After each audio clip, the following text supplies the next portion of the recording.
All right, good morning, sports fans, and good afternoon on the East Coast. My name is Vince Juico, and welcome to Sports for All. You know, it's not every day that you get to interview a Hall of Famer, top 75 greatest, top 50 greatest, and one of the greatest scorers the league has ever produced. And today's that day, and we welcome Mr. Rick Barry, sir. Thank you for joining us. My pleasure. Happy to finally be able to put this together. And just so you know, the reason you can score a lot of points, you take enough shots, you can score points. Right. That's a joke. Right. Okay. And joining me today is sports journalist Brian Yalung. Yes, hello to everyone. Thank you for having me, Vince. It's an honor. I am really looking forward to talk to Sir Rick Barry. All right. I look forward to it as well. So fire away, guys. All right. Let's get right to it. Sir, okay, you won the title in 1975, and I've been wanting to ask this. You know, if that team played the 73-9 Warriors team, who would come out on top? Well, you never know. I mean, it's two totally different decades. Certainly the 73 team for the Warriors was a great basketball team with some great players on it. And most people would probably pick them. I've never gone into a game in my life thinking that we were going to lose. I just always figured that, hey, if we play our best, who knows what might happen, but you got to go out there with the thought that you're going to win the basketball game. And I'm sure that we would go out there and probably do the same thing. But I would imagine that if you're going to put odds on it, that the odds makers would probably make the 73 win Warriors team an overwhelming favorite. And what are your thoughts on the current style of play, all the pace and space? Well, I'm not a big fan of all the one-on-one stuff that they do. It's not fun for me to watch it. Just one guy going one-on-one. Probably where it was taken to an absurd degree was when James Harden was with the Rockets, when he would dominate the basketball for 20 to 22 seconds of the 24-second clock with no passes or anything being made. That's not the way I was taught how to play. That's why it was fun to watch the Warriors during that 5-year run that they had. The only time they ever got in trouble was when KD joined them. Sometimes they would rely on KD a little bit too much. And if KD was off his game, then they get themselves in trouble. Instead of 3, 4, 5, 6 passes, moving, cutting, making the defense make decisions. My father always told me, son, the more decisions you force the defense to make, the more the likelihood they'll make a mistake. And if you have intelligent players, you'll capitalize on those mistakes and get something meaningful out of that possession. So that's probably the part that I don't really like a lot. I don't understand why everybody isn't trying to play the game that way. I think it's become better. More teams are starting to pass the ball around and do some things. I remember with the Cleveland Cavaliers, when LeBron was back with them and they started that run of every year, it seemed like it was the Cavaliers and the Warriors playing. I was writing for the San Francisco Examiner and I was charting the first game. And this to me was an incredible statistic. 59 possessions for the Cleveland Cavaliers had 0 or 1 pass. That is not basketball the way it's meant to be played. And after the game, I wrote, there is no way that the Cleveland Cavaliers will ever beat the Warriors in this series if they play the way they played in game number 1. In that series against the Bullets back in 75, how were you able to get Unseld and Hayes under control? Well, basically what we did is we double and triple team Elvin a lot of times. Elvin wasn't known to be the type of player who was going to, get 10 or 12 or 15 assists in a basketball game. And he took a lot of very heavily contested shots, didn't shoot the all that well. And we just, I thought, played very good defense. We were resilient, to say the least, because in 3 of the 4 games, we were down by double digits in those games, and still managed to never give up and fight back and just play tough defense, and had great play from so many different people. I remember I just happened to see game 1 the other day. For some reason, it popped up somewhere and I started watching again. And our bench, I mean, Charles Dudley, because Butch Beard got in trouble. Charles Johnson, our 2 guards, got in trouble early with foul trouble. And Charles Dudley played a lot of minutes in that game and played exceptionally well. Derek Dickey played exceptionally well in that game, number one, that we were able to win. And it was, I think, epitomized what our team was like, is that Al was able to go 10 deep. It didn't matter if somebody was having an off day, he put somebody else in. And in that game, you know, two of our bench guys came through big time for us. And that happened all the time with that basketball team. That's what made it such a special team, is that there were no egos involved. Everybody played as hard as they could play, whether they played 2 minutes or 20 minutes.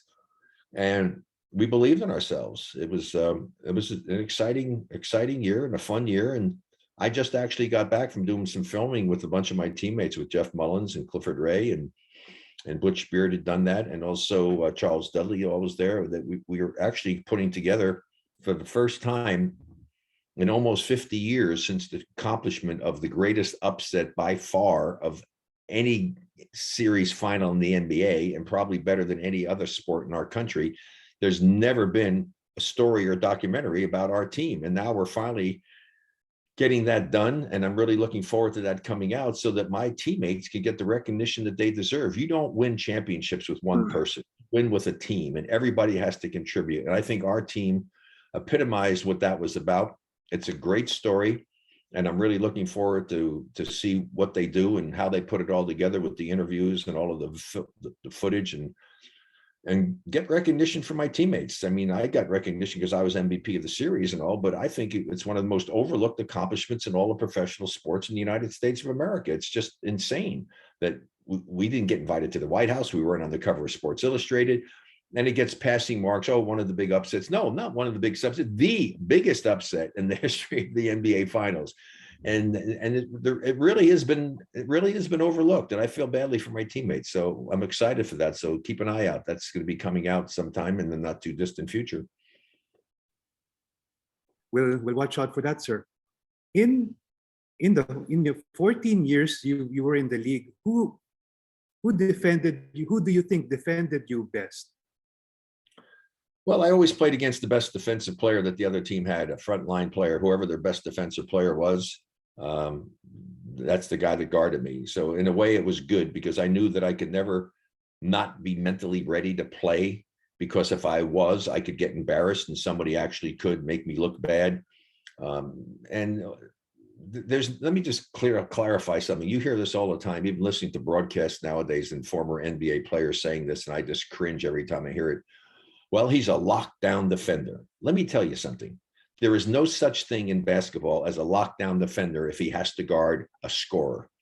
You can lock down a shooter. You can never lock down a scorer. No one ever locked me down. Now, some guys maybe work harder than others. And if a player who's known as a good defensive player can get someone to take 2, 3, 4, 5 more shots to still get his average, he's done a good job. It's not a matter of going out there. You're not going to lock him down. You're not going to have a guy averaging 25, 30 points a game and hold him to 5. I mean, that's not going to happen. I mean, the whole circumstance of things has to take place, but it's also not just about the individual defense. It's about team defense. It's the same way. I mean, we didn't just, Jamal Wilkes didn't lock down Elvin Hayes. He made him work hard, but he also got a lot of help from his teammates to make it even harder for Elvin Hayes. And then, fortunately, he had a bad series for him shooting the basketball. But had he been on his game, he could still make shots. I know what that's like. I mean, you could be guarding me and be in my face and come within a quarter of an inch of blocking the shot. And if you don't get it, get the finger on the ball, that ball's going in the basket. So it's a frustrating thing to be a defender against a great offensive player, because regardless of what you do, he finds a way to counter it and still has an opportunity to score in a multitude of ways. At what point did you realize or notice that the underhand free throw was working? You thought to yourself, okay, this works, I'm going to try this. When did that thought occur to you? Well, it never occurred to me, and my father's the one that got me to do it when I was in high school, and I didn't want to do it because girls shot that way in those days. And I always remember him saying, I said, Dad, I can't do that, everybody's going to make fun of me because girls are shooting that way. And his exact words, I remember like they were yesterday: son, they can't make fun of you if you're making them. And the first game I ever did it in, I don't remember if it was before my junior year in high school or my senior year, I was playing, and I remember the city, Scotch Plains, New Jersey, on the road, and some guy from the stands during the game yelled out, "Hey, Barry, you big sissy shooting like that." And I heard the guy next to him as clearly as I could possibly hear anything. "What are you making fun of him for? He doesn't miss." And once I heard that, I was fine. I knew it was a good thing when I gave it a sincere effort when my father started to teach me. And in a very short period of time, I realized that it was really a very efficient way to shoot free throws. And I got confidence very quickly in it. And that's what it takes in anything in life. You have to have confidence in what you're doing and believe in yourself to really be successful. And so I gained confidence very quickly in that. And after that first game on the road, I was good, never satisfied. I wish I had been smart enough earlier in my career to make the change that I made with the technique late in my career. In my last 6 years, I changed the technique a little bit and got the wrist out of it. And I shot over 92% in those 6 years. My last 2 years, I shot over 94%. So I still think that I was the best free throw shooter in the history of the NBA because nobody's put up those numbers on a consistent basis. And it's the only part of the game you can be selfish and still help your team. All right, Brian? Yeah, well, actually, I was gonna ask about that underhand. Well, anyway, at least those answers already. Sir, based on what I've been reading, you came here to the Philippines back in 1984. Am I right? Yeah, I went on a tour to Asia with Pistol Pete Maravich, and Phil Jackson was the player coach, and Bobby Dandridge was on that team.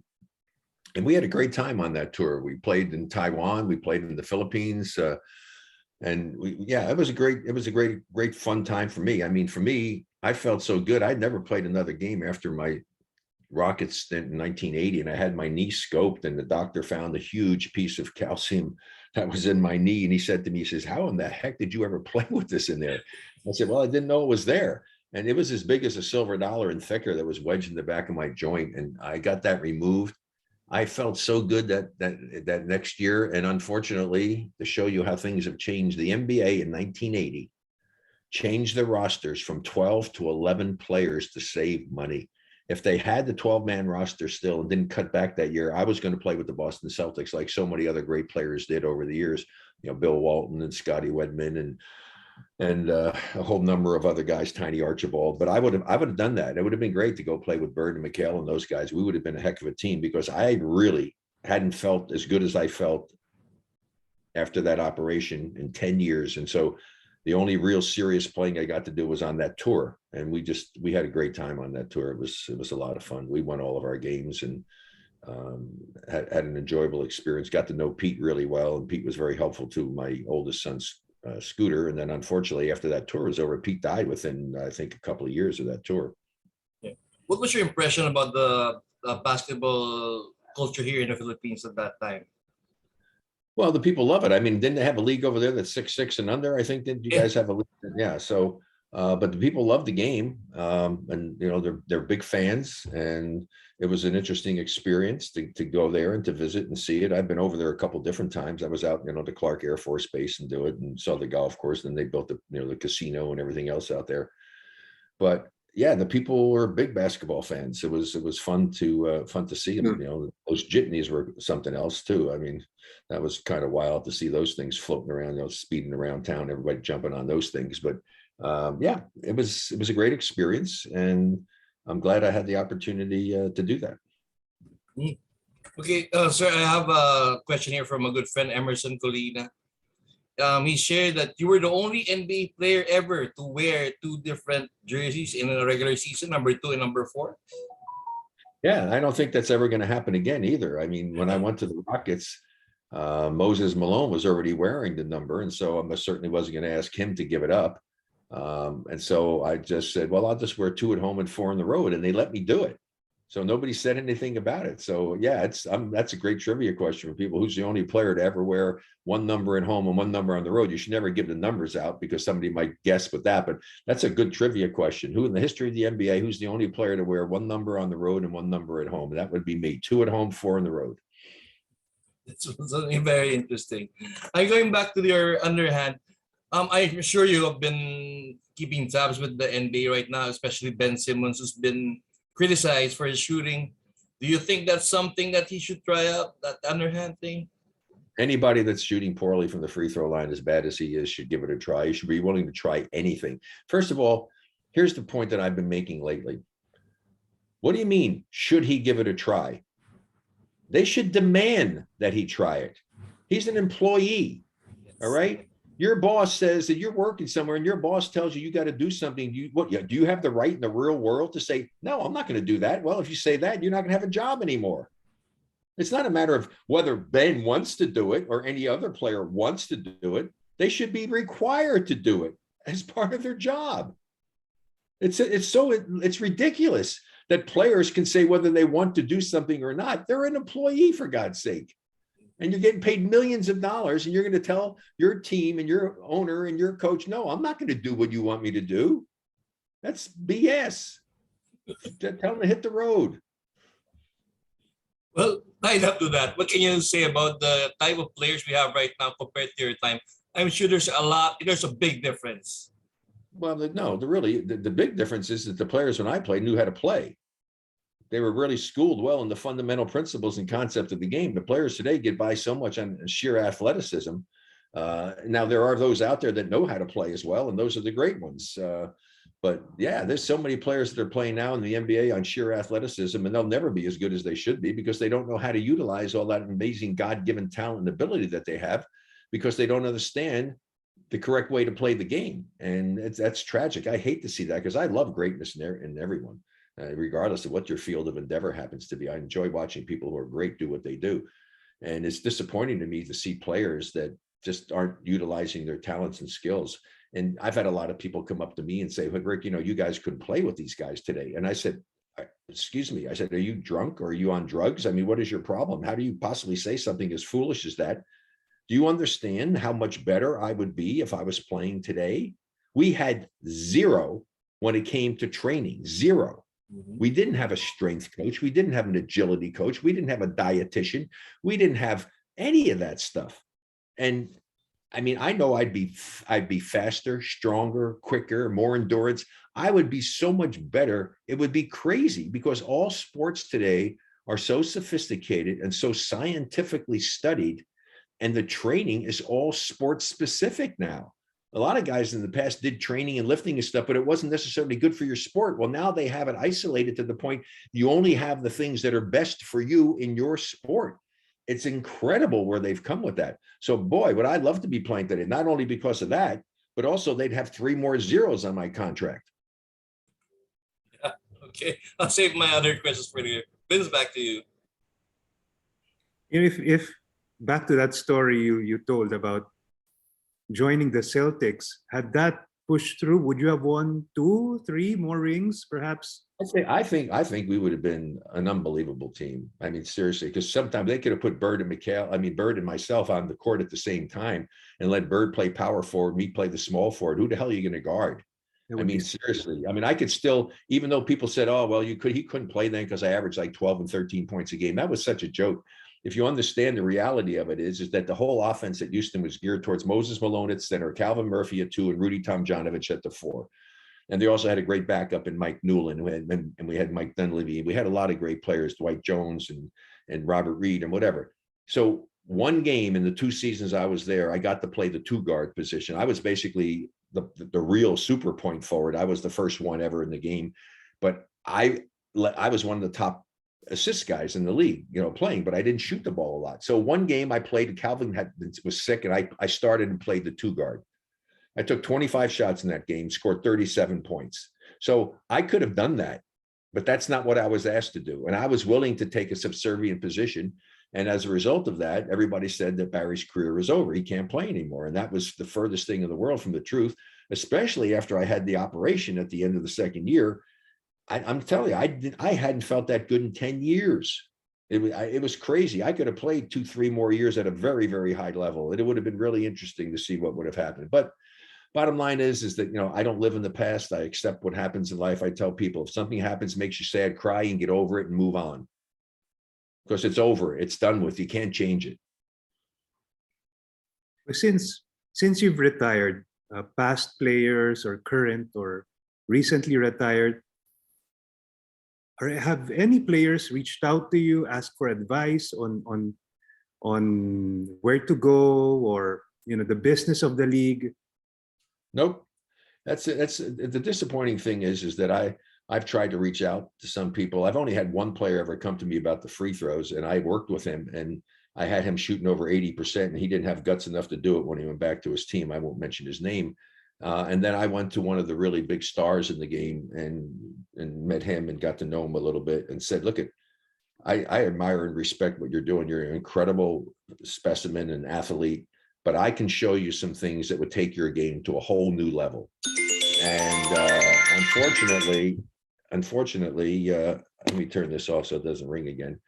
Unfortunately, he never took me up on it, which is kind of disappointing actually to me, because I know that in everything I've done in life, if somebody who is really good at something offered me the opportunity to pick their brain or to show me something to help make me better, I want to hear about it. I mean, if you really truly want to get better and say that, well, I keep working up my game all the time, and yet you had someone of my stature offer to show you some things and you don't take them up on it, that doesn't make any sense whatsoever. So, that's kind of the way things happen and roll. Do you follow any of the current players, and does any of them remind you of you? I don't really follow any of them. I keep abreast of what's going on. I mean, I love to watch Steph Curry play. I think he's just so much fun to watch because he has such a great time, and he's such an amazing player and the greatest long distance shooter ever. John Moran is starting to put on some amazing shows and do some amazing things. CP3. I mean, there's a lot of great players in the league and fun to watch. But and Klay Thompson along with that. I mean, but I root for the Warriors. I don't root for any other team. I just want to see good basketball. I want to see the teams playing their best and see which team comes out ahead. But I'll always be, rooting for the Warriors when it comes to that. I used to root for other teams, and my sons were playing, of course, but they're not there right now. My youngest son's in the G League. Sadly, he's not getting an opportunity in the NBA, which is really sad because he's really. And that, everybody say, "Oh, you're his father." No. I'm the most honest person in the world. If my son couldn't play, I'd tell you, hey, my son can't play worth a damn, but my son can play. My son is skill-wise, overall-wise, knowledge of the game and everything is far superior to a lot of guys playing in the league, making crazy amounts of money. And he can be such a great addition to a team, but he's just not getting that opportunity. Why? I don't know. Thank God. I thank God every night for giving him the attitude and the demeanor to be able to deal with being treated so unfairly during his basketball career and still making something of it. He's doing well with the 3x3 stuff. He was on the World Cup championship team for the USA. It's the only gold medal the USA had never won. They won that a couple of years ago. He just played on the USA team for the America Cup to qualify for the World Cup again for this year coming up. And they played and won the gold medal in that as well. So hopefully he'll make the team to represent the US in doing that. But here's the difference is that in 3x3, he gets to play because you have to know how to play. There's only 3 players. So you can't just stick him in the corner and just isolate him and make him disappear from the face of the earth, because you have to know how to play to be good at 3x3. And he's good and does a great job with it. Sir, correct me if I'm wrong. Your son, John, was on that Sacramento Kings team that almost beat the Lakers in the Western Conference Finals, correct? Yeah, no, he was on the team and they let him go and then they went on and they think if they had kept my son, because my son, even though he came off the bench, was usually in late in the game.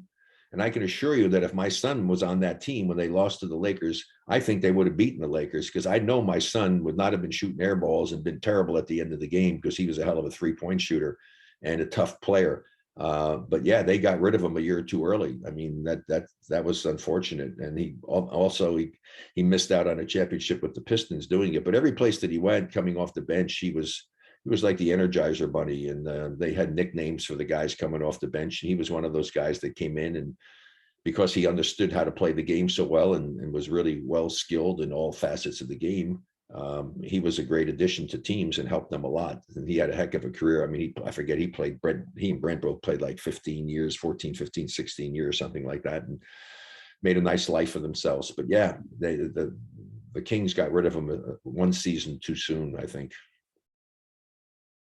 And your other son, Brent, dunked from the free throw line wearing his warm-ups on. What did you think of that?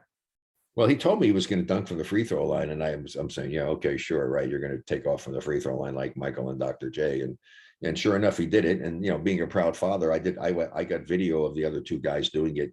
All three of them stepped over the free throw line a little bit, but my son stepped over the least amount. Okay, but I joked with him and I said, I know why you wore your warm up jersey, because you use that as like to get some more lift, to get the air underneath there and pick you up a little bit higher. So, but no, he was a heck of a leaper, and did a great job with that, and was a great 3-point shooter. He sat up in the 40 percentiles from there and had a really nice career, was on 2 championship teams with the Spurs.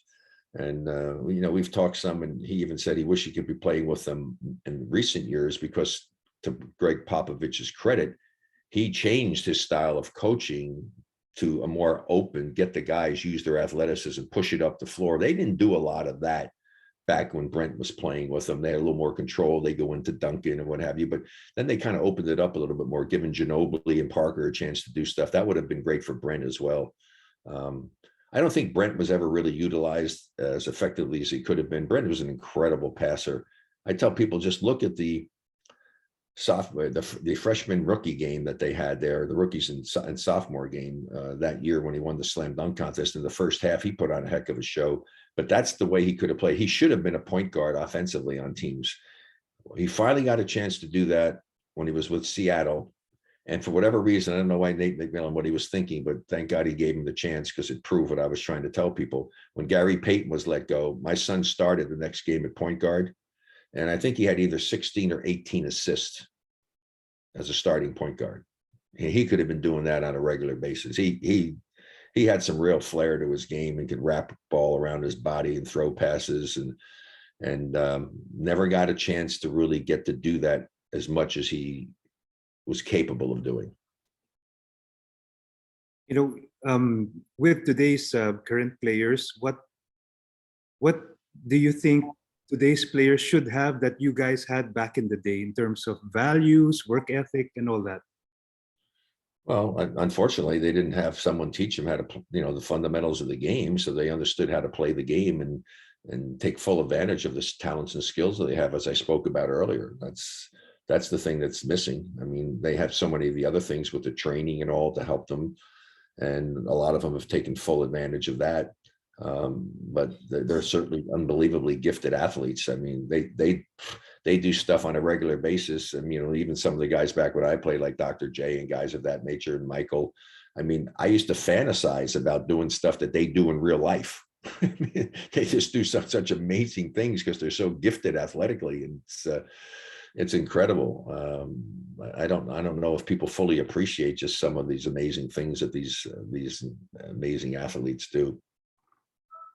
Do you think today's current players do a not so good job of evolving? Meaning, when the athleticism fades, they don't evolve their game into something more back to the basics kind of stuff, back to the fundamentals?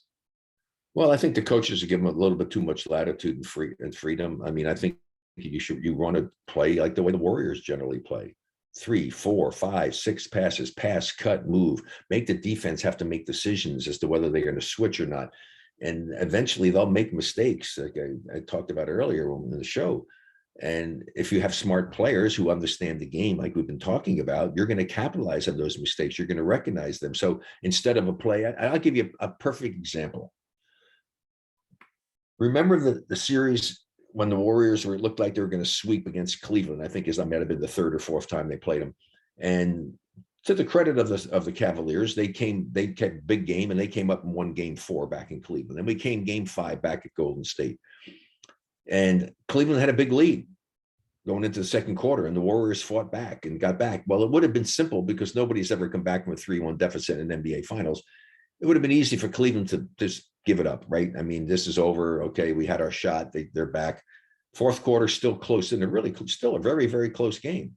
And 2 plays happened that changed the game for the Warriors, as far as I'm concerned. And it goes down to what I've just been talking about. They passed, they moved, they cut. It was either Clay or Steph, I don't remember which one it was, who started on the left side. They ran their man off of staggered possible screens, set their man up that's a whole nother thing I could talk about screens. I mean, you don't set screens. You just put yourself in a good position. It's up to your teammate to run his man into you, making you a screener. So they came running off, and they came down, crossed the lane. There was another person set down there, and one of the big guys, and they ran out to the corner. And I remember one of them, the first one, I think it was J.R. Smith and LeBron, and they didn't communicate, and they both ran out with the shooter. Again, either Steph or Clay. So what happened? The guy who was standing there, who was going to be the last guy to perhaps be a screener, slipped in, pass, dunk. Happened 2 times. That was never going to happen for Cleveland, because Cleveland didn't run that kind of offense. So they forced them to make decisions. They made bad decisions and got 2 easy baskets, and that helped break the game open. And it was done from that point forward. And you did some analyst work, sir, in the late 80s and early 90s. How was that experience for you, seeing the game from a different perspective, both figuratively and literally? Well, I love doing it. I mean, I've done broadcasting work for a long, long period of time. And, I was disappointed. I was let go because they felt I was too critical, is what they said. Actually, I was too honest.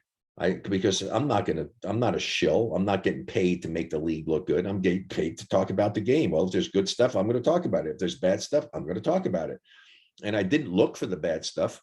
But if it was something that was bad, I'd tell you why it was a bad play and what should have been done to be a good play. Whereas now guys are just criticizing people for being, oh, what a terrible play that was and all. And they're getting rave reviews because, oh, wow, they're just telling the truth. Well, I did that, but I lost my job over it. And I wouldn't change anything because that's just what you have to do. I mean, there's a fine line when you're doing color analyst work. I also did play-by-play, which I really enjoyed. But the fine line is that I can't be so technical that I can lose the person who is just a casual observer. And the majority of people are people who, especially playoff time, are going to watch it because it's the playoffs for a professional sport. So I can't get so technical that those people have no idea what I'm talking about, but I can't be so basic that I insult the intelligence of all those people who really understand the game. And so you have to walk that fine line. And I think I did that quite well, and trying to explain the game and point out things that aren't the obvious. That's what I always told my boys who all went into broadcasting and have done a great job. I said, boys, you cannot be the master of the obvious. People are watching it. They see things. So don't talk about something that everybody saw that's so obvious. Tell them something that happened, maybe you see, and hopefully tell them why it happened. It happened because this guy turned his head and he didn't see the ball and he got burned by it. I mean, tell them something meaningful so that you really help them to enjoy the game a little bit more and understand a little bit more about the game. And that's the way that I approach the game doing it. I have a very difficult time watching and listening to games now. I generally, when I watch them, I don't listen because I hear the color commentators and I'm just saying to myself, what game are they watching? I mean, they're talking about stuff and things are happening out there that they're not talking about. And I'm going, what are they watching? And it's very difficult for me to listen and watch at the same time because it just drives me nuts when I see stuff that I would be talking about that they're not talking about. And they're talking about something that, again, most of the time is very obvious. So, yeah, I have a hard time with that. And I miss not doing it. But, such is life. I mean, obviously, it was meant for me to be doing something else with my life. And so now I play a lot of pickleball and work on a lot of business deals. How they play pickleball? Hey, are they playing pickleball in the Philippines? I hope so. Yes, they are, sir. Yep, pickleball is on the right here. One of the fastest growing sports in the world. In fact, it may be the fastest growing sport. It's definitely the fastest growing sport in the United States. And I absolutely love it. I've committed to it in 4 years now playing, and I've won national titles. I've won world senior titles, and I just love it. I love the competition. That's what I missed most when I retired, is not being able to go out there and compete physically in a sport. And so I had long driving in golf that I did for a while and won a bunch of world long driving championships in my age category. And then they got rid of all the old people. So I had to stop doing that. And I found pickleball. So you got to have a passion in life. That's my passion. That and fly fishing. I love to fly fish too. Is pickleball something you'd recommend to your fellow NBA retirees? Oh God, I talk to them all the time. I had a long talk. I've talked a long time with Hakeem Olajuwon saying, Hakeem, you got to start playing pickleball with your size and athleticism. My God, you'll be unbelievable. And no, I talked it all up when All-Star Weekend. Everybody I ran into, I tell them, you got to start playing pickleball, guys, because they would be the basketball players would be awesome at it. I mean, just because of their skills and their eye-hand coordination and their quickness and their size and their reach. Yeah, it'd be a big advantage, big advantage. My youngest son, Canyon, plays, and he plays with some of the top pros. And I mean, he's really good. I mean, if they were paying a lot more money, I think he can make more money playing pickleball than he is playing basketball in the G League. How many points do you think you would average in today's game? How many assists? I have no idea. It just depends on the team I was on and what they wanted me to do. But, you know, if I got to play the same way I played, let's just say if I had done that back when I had played and I scored 35 or 6 a game, I'd probably score about 40. I'd probably have at least, I would have had, because they didn't have the 3-point shot. I would think I would make at least three 3-pointers, because I wouldn't have been happy if I wasn't at least a 40% shooter from threes. I got to 33 1/3 percent, which is equivalent to 50 from twos. But that wouldn't have been acceptable to me. I would have wanted to be a 40% shooter. And so if I did that, and, you know, just figure it out. So if I was a 40% shooter and I took 8 3-point shots in a game, I'm going to make what, 3 of those, I guess, is something close to that. So that's 9. That's 3 more points right there, just making 3 extra 3-pointers. So that's 3 more points. So that puts me up close to 40. So, but still, I mean, even that, I mean, it doesn't mean anything when you've had a guy who averaged 50 points a game. And I just heard a whole bunch of stuff from people talking about, oh, the greatest player of all. First of all, you can never, in any team sport, you cannot compare players who play different positions. I mean, oh, Michael Jordan's the greatest of all time. And, you know, Wilt Chamberlain, no, it has to be by position. You can't compare Michael Jordan to Wilt Chamberlain. They played 2 different positions and they played in 2 different eras. I mean, there's no one will ever do what Wilt Chamberlain has done. Somebody just had something I just heard. It was really interesting. Michael Jordan, saying the greatest of all time. Michael Jordan, I think, might have 3 records in the NBA, 3 records that still stand. Wilt has like 59 or 56. I mean, with the scoring, 50 points a game. People don't understand how insane that is.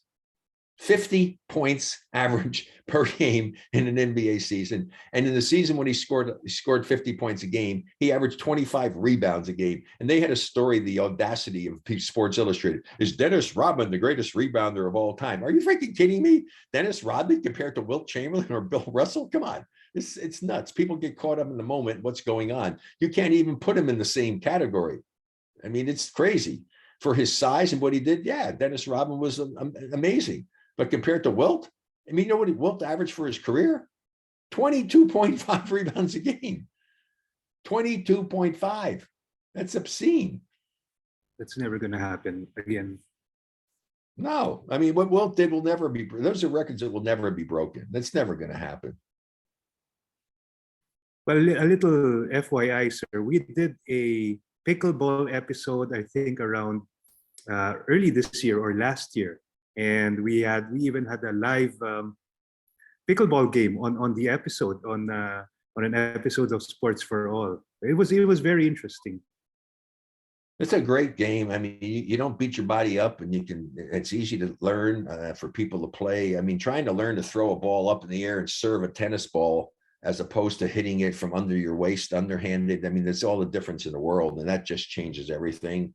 The court's not crazy big, so you don't have to do a crazy amount of running. And I don't play singles in pickleball because I have no cartilage in my knee and I don't want to beat my knee up too much. I'm still able to do things. But doubles is so much fun. It's more fun too, because you get into some of these rallies where boom, boom, boom, back and forth, and then you reset it and you dunk again. I just love the game. I really, truly love the game. And I'm with a company called Medicaleaf that is a cannabinoid company, and we're the sponsors, the cannabinoid sponsor for the Professional Pickleball Association. So I get to go to a lot of the tournaments, and I get an entry into the competition because they have the pros all playing, but then they have amateurs playing in your different skill and age categories. So that's where I have so much fun doing that. So I'm looking forward to next month. In fact, we have the U.S. Open again. I won 2 U.S. Open titles last year, and I'm playing in 4 different divisions this year, and we'll see how that works out. But I'm proud to say that I played for 4 years now, and since I started playing in tournaments and stuff, I've never played in a tournament where I didn't win a medal. All right, sir. So, okay, you mentioned about cannabis just a few moments ago. Cannabinoid? Yeah. Yes, cannabinoid. Cannabinoids. Yeah, that's the world of, everybody calls it CBD, but CBD is only one of over 130 different cannabinoids. There's so many other ones out there that are all beneficial. And they're doing a lot of research, and they're isolating a lot of them. They're trying to test and see what other benefits they can have. But it's an amazing plant, and there's some amazing things happening. You know, people helps them with seizures, and the people who are autistic, it's very helpful to them. For people with sleep issues, it helps as far as alleviating a lot of pain and arthritis and other things. Just amazing. But they need a little more regulation, because a lot of stuff coming in from overseas that, you know, has some impurities and things in it, and you just don't know necessarily what you're getting. But when you get the right stuff, you know, I swear by it. I use it every day. I think sir, I think I read a few articles about that being looked at for COVID-19. I don't know what's going on. I'm sure there's a lot of things that are out there, but there are other things out there that can kill COVID-19. I mean, don't even get me into COVID-19, because I think that's one of the greatest scams in the history of our country and the world. To shut down the world like they did for something that was no worse than some of the flus that we've had, and to ruin people's lives and to ruin people's businesses. It was such a power play on the part of politicians. The scary part about it is they know now that they can control the population, and that's like Big Brother that I used to hear about when I was growing up, and I used to have the movies about that. You know, I think one of the greatest statements ever made, and I'll end with this one, and we won't talk politics anymore. Thomas Jefferson, one of the most respected presidents, one of the most intelligent guys, said, just remember that a government strong enough and powerful enough to give you everything you want is powerful enough to take it all away. I'll end on that. All right, sir. Brian? Yeah, thank you for that. Actually, I have a lot of, I've been doing I want your take, sir, on this. You became a point forward. This has something to do with your knees. I think this was with the Warriors, your second stint. No, it had nothing to do with my knee. It's just the way I Okay. played. I mean, Okay. I was faster. Back then everybody talked about, oh, Rick Barry can really handle the ball. For a guy 6'8", I was quicker and faster than guards. Most guards. Okay. And so, but I could handle, I would get a rebound and start the break and take it up the floor on the break. And I, you know, I had great court vision and a good feel for the game, and I could pass the ball well. Didn't do a lot of super fancy passes and stuff, but I was very effective doing that. And so I really was the first point forward, someone playing that position who could actually run a fast break and help make your teammates better by getting the ball to them. So I took great pride in that, but that's the way I was taught how to play. It's the most efficient way to play. And yeah, so when they say point forward, I was the original point forward. Okay. No, I went through your stats since your NBA career started. It fascinates me how you were able to score a lot of points, considering the 3-point shot came in the 80s. Can you explain to us how you did those? I mean, your averages are crazy. It's not difficult when you understand the game. Seriously, when people say, I said, to score 20 points a game, I don't think it's a big deal. So if you play on a team that plays up-tempo basketball, which you should be doing, right? Using the athleticism of your teammates, you know, control the defensive boards, kick it out and run, right? So if you're playing on a team that does that, I should be able to get, and I try to be conservative when I tell you this. So I'm going to get at least 2 fast break layups on fast breaks. That's 4 points I have already, right? If I work hard and I do some stuff, I should be able to come up with an offensive rebound and put that back in. And now I've got 6 points. I'm going to drive to the basket. And I'm in my case at the year, I would relentlessly attack the basket. I would shoot over 10 free throws a game. And when you're making 90% of them, I mean, so if I'm shooting 10 free throws a game and I'm making 9 out of every 10, where am I? I'm already at 15, right? That's 15 points. So I take some outside shots. So if I took 6 outside shots and I only made 2 of 6, which is not good shooting, I'm at 20 points just basically. So how hard is it to score 20 points? It's not very difficult. And that's why I'm telling you, as a scorer, you have the ability to do all of these things. I could drive left, I could drive right, I could run the court, I could get on the offensive boards, I could shoot the ball from the outside, and I was a great free throw shooter. How in the world are you going to stop me? You can't. Yeah, well, that's good advice. Speaking of advice, a good friend of mine is asking Irvin Awitin, what did your sons ever ask you, come to you, what was the best advice you gave to them in their basketball careers? Well, probably the same thing that my father told me. Take pride in everything that you do in life and give your best effort every single time. Don't sell yourself short. Always try your best. And along with that, never be afraid to fail. You're a human being. You're going to fail. Intelligent people learn from their mistakes and learn from their failures, and it helps make you a better person. But the biggest thing is do that, and then put the time and the effort into it. Find something you love and have a passion for, and then you don't work for a living, because you're going to be doing what you love to do. That's not a job. That's what I try to tell young people when I talk to them. Find something you love and have a passion for. Learn as much about it as you possibly can. That's the foundation you build on. You can't build a tall building on a small foundation. It will topple over. And so if you do that, that's a way to really, truly enjoy life. And then you have to get confidence in yourself. You have to believe in yourself and your talent and abilities. You've put all this time and effort into it. You must believe in yourself and be confident in yourself. If you have that confidence, you eliminate something from your life that's talked about so much that I almost throw up when I hear it so often on television. Pressure this, pressure that, pressure this. Pressure will not exist for you if you have confidence in what it is that you're doing. You will be placed in very critical situations at times, demanding that you perform at an exceptionally high level. But if you have confidence in yourself and believe in yourself, you believe that you can do that. In fact, you look forward to it and you want that challenge. And so you eliminate pressure. The only time you feel pressure is when you lack confidence in your ability to do what it is you're asked to do. And I experienced that. And I tell a long story about it, that I was in Superstars competition on television as a retired guy. I had a chance to be the first retired guy to ever win the Superstars. And it came down to golf. I had been a very good golfer, single digit, really good golfer. And so I hadn't played. I gave it up. I hadn't played for 5 or 6 years. And golf was the last thing I had to do. And I'll make it short. I choked. Okay. I felt pressure for the first time in my life competing in sports, because I did not have confidence in my golf, because I hadn't played it for 5 or 6 years. And I felt what it was like to feel pressure. And I am telling you, when somebody said, oh, the pressure was on. No, if the pressure was really on, trust me, you would have probably choked like a dog. You would have not been able to perform at the highest level, or you just got really lucky. Because if you feel pressure, you're not going to perform as well as you could if you have confidence in yourself. Speaking of pressure, sir, did you ever find yourself in your active basketball career? What was the most pressure-packed moment you had, if you can still remember? I never felt pressure, ever, on a basketball court. Never. In fact, I tell people, if I could control it, I wish that every game I had ever played in came down to the last 10 seconds with the game on the line, and I want the ball in my hands. Okay, that's a different thing. Okay. Is there anything that you haven't accomplished in basketball?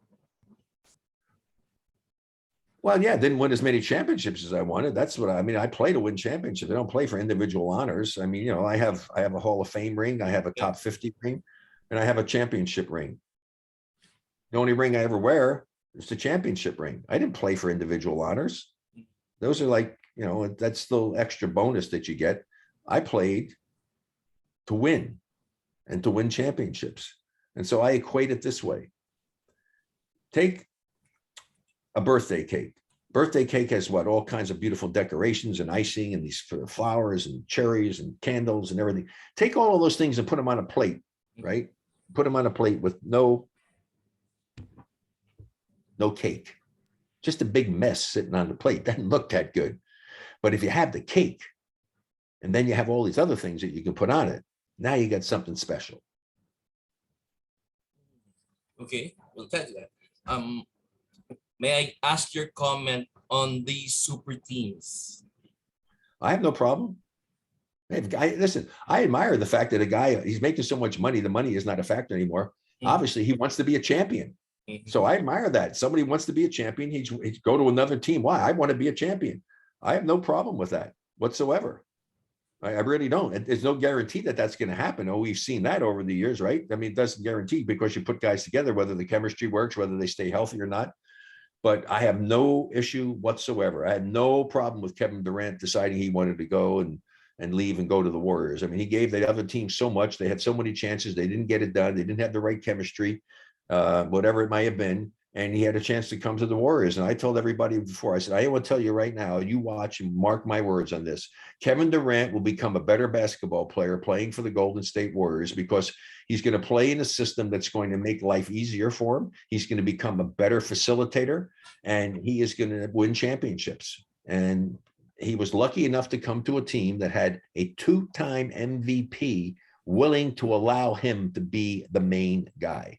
That doesn't happen very often. And I had so much respect for Steph Curry because he wanted to win too. And he was happy to have him because he knew they could win easier with Kevin Durant, which they did.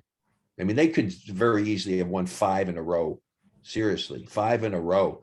They lost one because of Draymond getting suspended, and the Warriors, whatever the reason was, hell, they did nothing but shoot 3-point shots in the last 4 minutes and 20 seconds of Game 7, which was a travesty.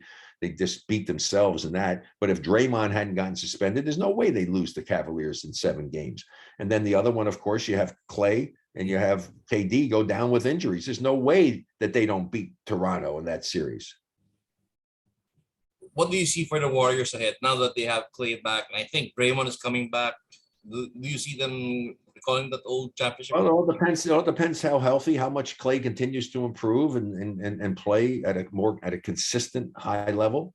I'm not worried about Steph at all. And then what the other players on the team are going to do. And then the big thing is, what's going to happen with Wiseman? Is Wiseman going to come back and be a factor for them? I think they can really utilize him.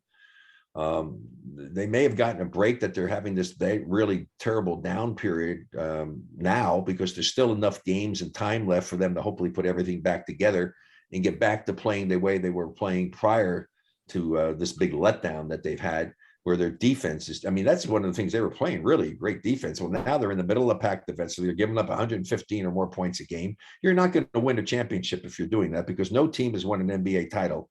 And all the time I followed them as a kid, I played the game, I broadcast the game, been around the game.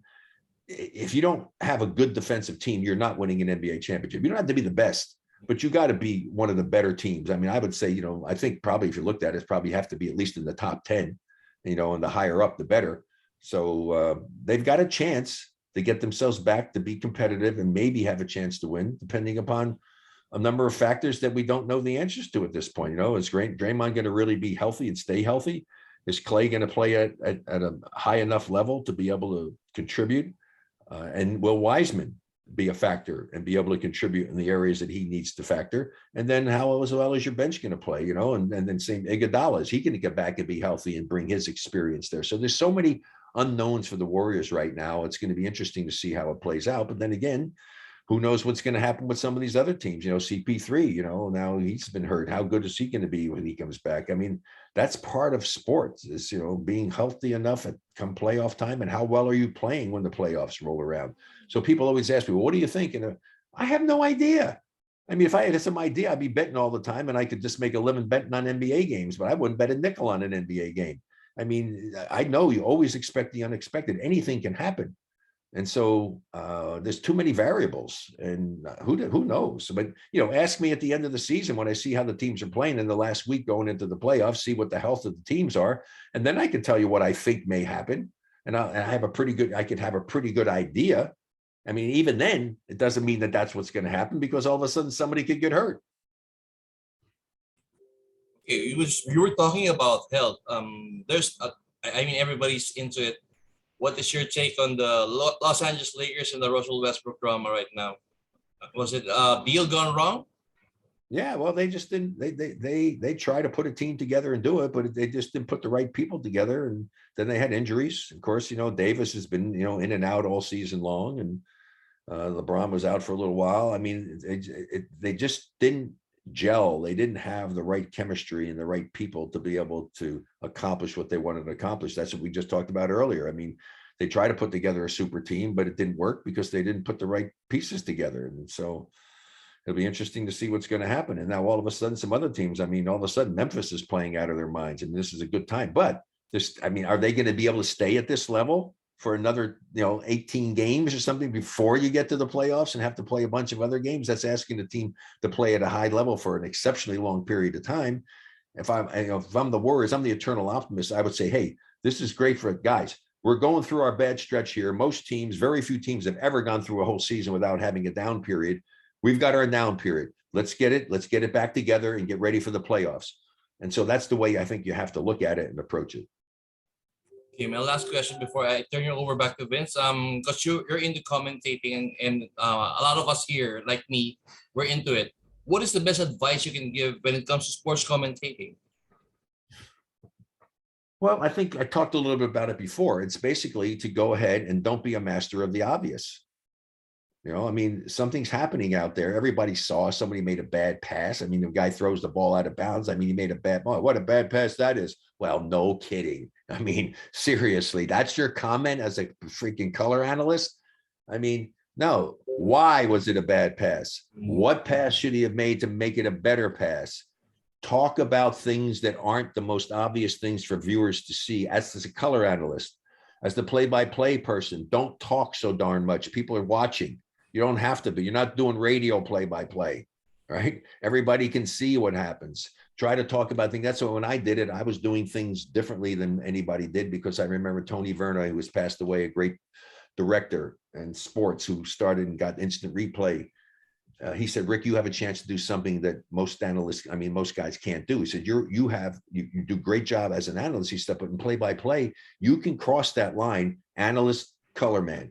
He said, because you played the game and you see things. He said, so you can cross that line and you can talk about things that most color guys should never talk about because of your experience. And so that's what I tried to do. And I see the game. I have the ability to see things. So I would do stuff on fast break, doing stuff instead of Magic, let's say it's when Magic was playing, say, Magic on the break. He's got he's got Worthy on the left. Now I'm telling you something. When I said he's got Worthy on the left, Worthy might not even be on the screen because I see it.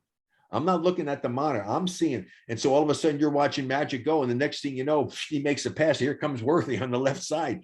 Because why? Because I see that. I see it developing. So I'm talking about things. I'm giving you a chance to go ahead and see something before it even happens. And just to make it a little bit more interesting. Same thing when they're out there doing it. Magic's got the ball and guys are running outside. I might not be talking about that because you can see that because you watch the ball. So I might be talking about, look at the battle for position in the post because I'm watching the two guys and they're killing one another, trying to get, one guy trying to get position. I mean, so bringing up things to get your eye away from just the ball so you can see other things. And I used to love doing replays. And I kept telling them, don't give me a close-up on a replay. I said, give me a wide shot because now I can talk about what's happening on the weak side. What position are they in to help with defense? What's going on here? I mean, and so you just want to be more informative when you're doing it and see the game as a whole, not just isolated with blinders on. All right. Thank you, sir, for that. I'll make sure that our local commentators will get that. That's very good advice. Vince, back to you. I wanna, sir, I wanna go to the rule changes. Are you a fan of the play-in tournament? Sure, why not? Gives the fans something to root for and hope that you get a chance to go ahead and get in there, and anything can happen. You just never know. So you play that whole season and do it and give somebody else a chance to still possibly get into play playoff basketball, which is the most exciting time of the year. So I don't have a big problem with that one. There was hand checking back in the day in your era. Are you a fan of removing that or? Well, they have removed it. Hell, if I was playing today, I'd be shooting 15 to 20 free throws a game. You can hardly breathe hard on a guy. But then the crazy thing is then you come to playoffs and all of a sudden, this is my biggest pet peeve about the NBA.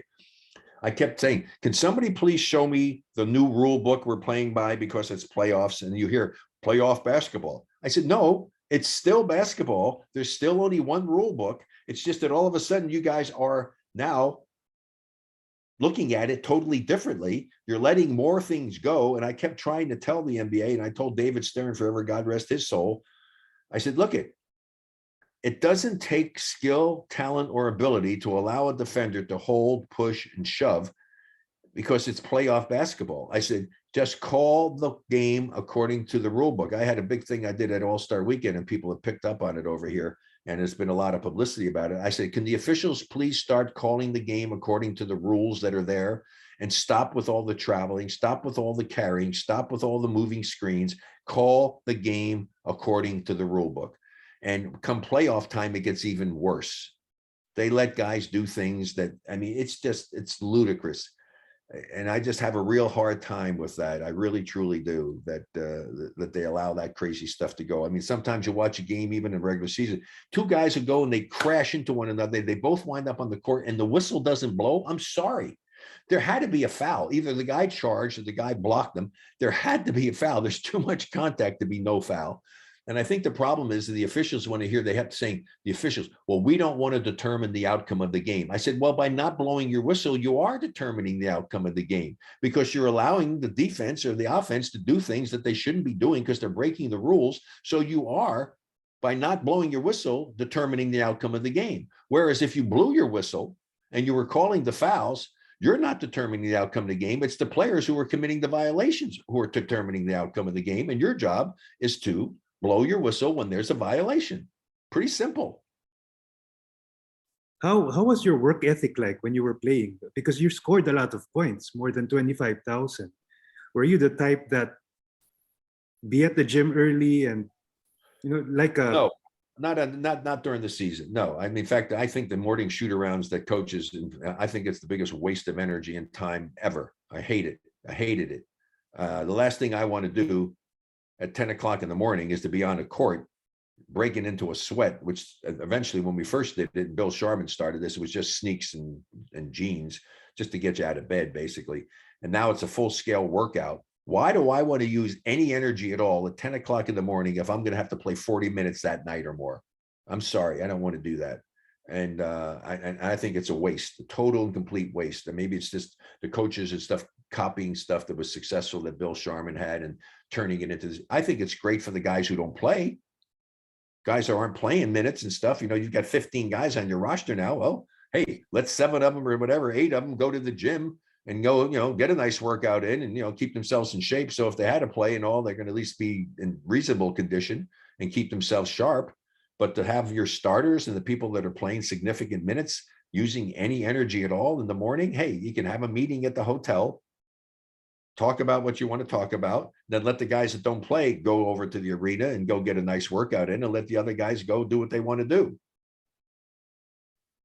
What are your thoughts on the snubs on the top 50 greatest and top 75 greatest? It's all a subject. It's just a situation that it's people's opinion who are on the committees to do the picking, so it doesn't hold a whole lot of significance. I mean, you just have to be lucky that somebody likes you enough to want to have given you a vote.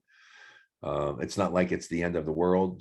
Are there guys who probably should have been on it that aren't on it? Yes, for sure.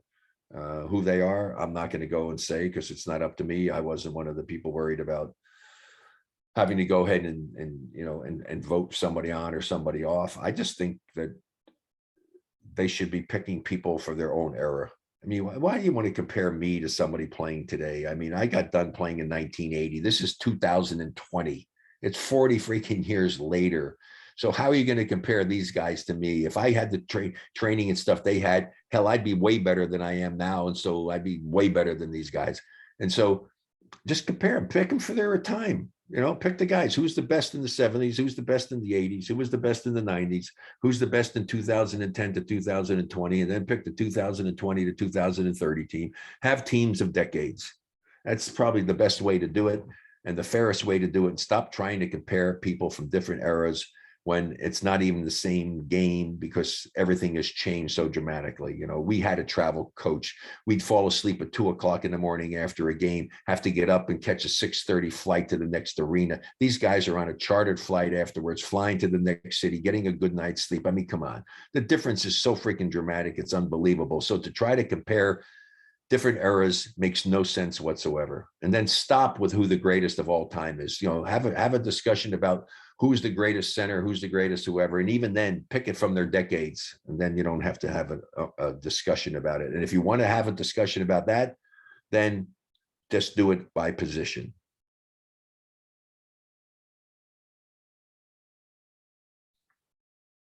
I think Vince hanged. It's there. It's on mood management.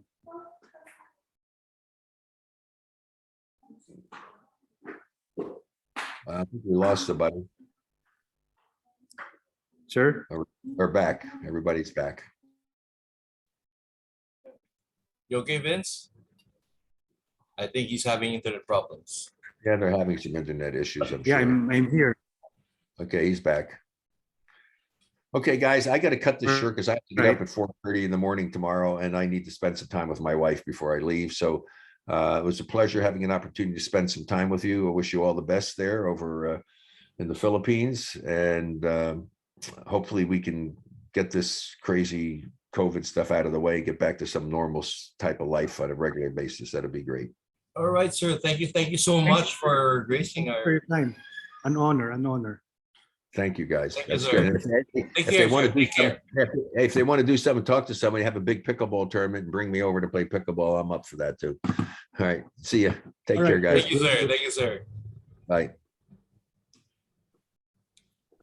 And that ends our extra special episode of Sports for All with